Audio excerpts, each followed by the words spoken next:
First படம் பெரிய ஒரு அவர் ரெக்கமெண்ட் பண்ணி தான் எனக்கு அந்த படம் வந்தது, கம்போசிங் முடிச்சது.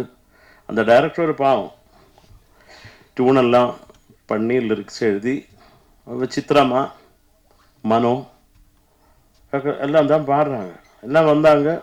அப்போ அந்த ப்ரொடியூசர் வந்து ரொம்ப நல்லவர், நல்ல பளபளான்னு ஒரு ஜுப்பாலாம் போட்டு செமையாக இருந்தார். அப்போ அவர் ஒரு பாட்டு நம்ம ஒவ்வொரு இன்ஸ்ட்ருமெண்ட் எடுக்கும்போது என்ன வந்து கட்டி பிடிச்சி முத்தம் தருவார்.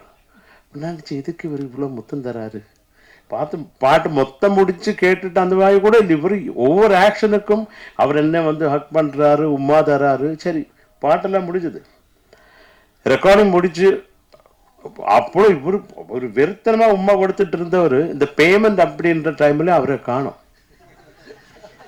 அவர் எங்கே போயிட்டாருன்னு தெரியல. அவர் உமா கொடுத்த அந்த எச்சல்லாம் ஏன் கன்னத்திலே இருக்கு அவரை காணோம். எங்கே போயிட்டார் இந்த மனுஷன்? இல்லவே இல்லை, எங்கேயோ போயிட்டார் அவர். இப்போ கூட நான் மலையாளத்தில் படம் பண்ணிட்டு இருக்கேன். கொஞ்சம் கொஞ்சம் இந்த அதியமான் சார் மாதிரி டைரக்டர்கிட்ட கூட ஒர்க் பண்ணுறதுக்கு ஆசை. அவர் இப்போ டெஃபினட்டாக நாங்கள் பண்ணுவோம். எனக்கு ஒரே ஒரு ஆசை தான் ஐயா, எனக்கு இப்போ ஆஸ்கார் அவார்டு வாங்கணும்னும் இப்போ ரஜினி சார் படம் பண்ண அதெல்லாம் கிடையவே கிடையாது. நான் சாகிறதுக்கு முன்னாடி அந்த ஓடி போனவர் ஒரு தடவையாவது பார்க்கணும். ஏன்னா அவ்வளோ உமா கொடுத்துட்டு அந்த மாதிரி யாருமே பண்ணக்கூடாது சாமி. இல்லை அவ்வளோ ஒரு நம்பிக்கை கொடுத்து நான் நினச்சி இவர் எனக்கு அந்த பாட்டு பிடிச்சிருக்க டண்டட டென் டெண்டட டென் டன் டட்டட உமாவில ஆகிப்போச்சு.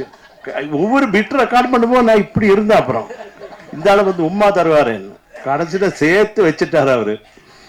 அது ஏதோ அவர் எங்கே இருந்தாலும் நல்லா இருக்கட்டும். ஆனால் கடைசியாக எனக்கு ஒரு தடவை பார்க்கணும் சாமி உங்களை எங்கே இருந்தாலும்.